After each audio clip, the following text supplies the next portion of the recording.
friends, welcome to Priya's smaduraikarangasamayal. இன்னைக்கு நம்ம சேனல்ல ரொம்ப சிம்பிளா டேஸ்டியா பண்ணக்கூடிய வெண்டைக்காய் ஃப்ரை எப்படி பண்றதுன்னு நான் உங்களோட ஷேர் பண்ணிக்க போறேன். வாங்க இந்த சுவையான ரெசிபி எப்படி பண்றதுன்னு வீடியோக்குள்ள போய் பார்த்து தெரிஞ்சுக்கலாம். வெண்டைக்காய் ஃப்ரை பண்ணுறதுக்கு ஸ்டவ் ஆன் பண்ணி கடாய் வச்சுட்டு 2 ஸ்பூன் அளவுக்கு எண்ணெய் சேர்த்துக்கிறேன். எண்ணெய் நல்லா சூடானதும் 1 ஸ்பூன் கடுகு உளுந்து, கூடவே கொஞ்சமாக கருவேப்பிலை, ஒரு 3 பூண்டு பல் மீடியம் சைஸ் பூண்டு பல் தட்டி எடுத்ததை சேர்த்துக்கிறேன்.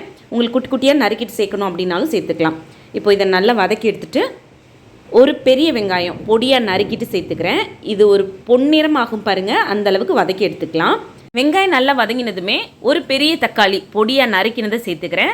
தக்காளி நல்லா அந்த பச்சை வாசனை போக வதங்கி வரணும். தக்காளி வதங்கினதும் 200 கிராம் அளவுக்கு வெண்டைக்காவை இந்த மாதிரி சின்ன சின்ன பீஸஸாக நறுக்கி வச்சுருக்கேன். அதை சேர்த்துட்டு தேவையான அளவு உப்பு சேர்த்து இந்த வெண்டைக்காய் 3/4 பாகம் நல்லா வெந்து வர அளவுக்கு வதக்கி எடுத்துக்க போகிறோம். வதக்கும் போதே பார்த்திங்கன்னா கொஞ்சம் ட்ரை ஆகும். ஸோ அந்த டைமில் இந்த மாதிரி தண்ணி தெளித்து விட்டு வதக்குங்க. தண்ணி ஊற்றி வதக்காதீங்க, அப்போ கொஞ்சம் குழன்னு ஆகிடும். ஸோ அதனால் தேவைப்படும் போது தண்ணி லைட்டாக தெளித்து விட்டு வதக்குங்க.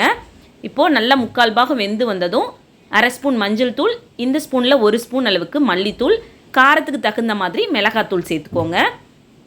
சேர்த்துட்டு நல்லா ஒரு 5 நிமிஷம் அந்த மசாலாவோட பச்சை வாசனையெல்லாம் போகிற அளவுக்கு வதக்கி எடுத்துக்கலாம்.